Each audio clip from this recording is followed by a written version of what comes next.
As the impeachment trial went on, I think most people in Congress thought about where they were and the experience they had.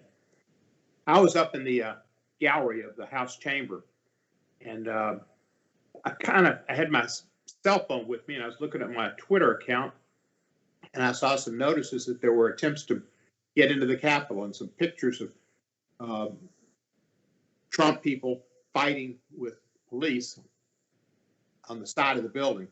I wasn't quite sure where. It didn't look like the police were going to be very successful. So I got up and I walked out of the chamber, and I went to a spot where there was a window to look out and see what was going on. But the only thing I could see was protesters who were across the street and not trying to breach the barrier. So there were a lot of them out there, but there didn't seem to be the action that was which was mostly on the western side. This was on the eastern side of the building. So I went back in and I sat down, and then a while later, not too much later, all of a sudden, I noticed some action on the floor and the speaker leaving the rostrum, and some staff members coming up towards out in the aisles, looking up to the members' galleries and going, stay calm, everybody just stay in place. And I wondered what the need for that was, but I'd known that there was disturbances outside, and I thought something was going on. So I sat, and then a policeman came down the aisle, and there were just about three of us in the aisle, and he came in, and he looked a little nervous himself, to be honest, and he said, everybody just stay calm. And then somebody yelled up, policeman from the floor, to him to say, make sure that door back in the corner is locked, which was behind me and over my shoulder. And I looked back and I thought, what's that? And what's going on? And he stood there and he said, somebody's locking it. And then I thought, they're locking the doors. This is pretty weird. And sat and waited. And then they said, then we heard some banging on the doors. And the banging was pretty loud and obviously from a strong force. Dean Phillips had hollered out from the balcony to the Republicans on the floor, this is your fault.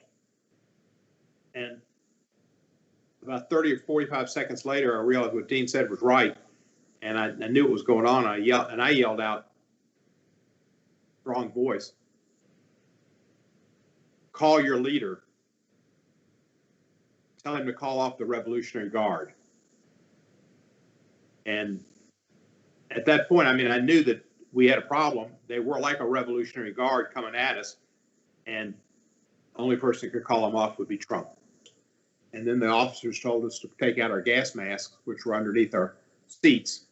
I'd reflected, I'd seen those 15 years earlier when I started Congress and never thought I'd use them, and sometimes looked at them when I was in the chamber and thought how I'd seen them 15 years earlier and never been used. But we got it out. I struggled with it a bit to get it open, but I finally took my key out and was able to pierce the steel of the plastic and got the mask out. I had then got it out, and the officer helped me put it on. It's kind of a strange contraption, kind of like a turtleneck sweater. And he showed me how to get it on and get this portion around my neck. And then he said, we need to evacuate. So we got up, and David Trone was in front of me, and he stepped over the rails. There are rails going down the seats and then in the gallery to divide the sections. And then I leaned down and went under them, and there were about 2 or 3 rails to get through. And we went as quickly as we could and got to the down like the back of the gallery, and then to the Republican side, and we went down. And then he told us to come up the stairs to the door, and he took us to the elevator, put us on the elevator, about 4 of us. It was Crone and maybe Tonko, a woman with us too. I'm not sure if it was Susan Delphin, somebody else. We got in the elevators. We got down to the sub basement, and everybody kind of looked and said, "What do we do now?" And I said, "Hightail it to your office." So we took off walking. The subway that connects Rayburn to the Capitol wasn't working, and we went down. And I saw an officer coming opposite direction with his gun out, a rifle out, and we made our way down and got to my office. I got in my office. I locked my doors, both the outer doors and the inner doors to my office. I had a baseball bat, which I got out and took and put next to me. the only thing I had to defend myself if I needed to, and started watching the TV. When I was in the chamber and the officer told us, you need to get your gas mask out, I did think that it was a possibility that I could die. Just kind of thought for a minute. I was leaning down to pick up that gas mask. I think that's what it was. I was in a horizontal position. And I did think I could die here. And,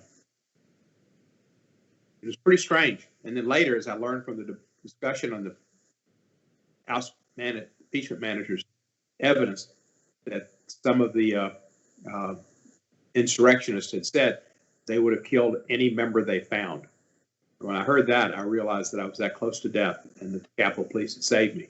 Or I think my visage was pretty well known to many of them for my constant opposition to Trump from pretty much day one, and other activities.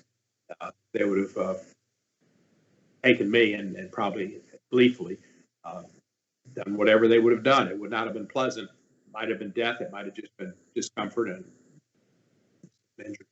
But I thank the Capitol Police. They did a heroic job, and I feel they saved my life on it.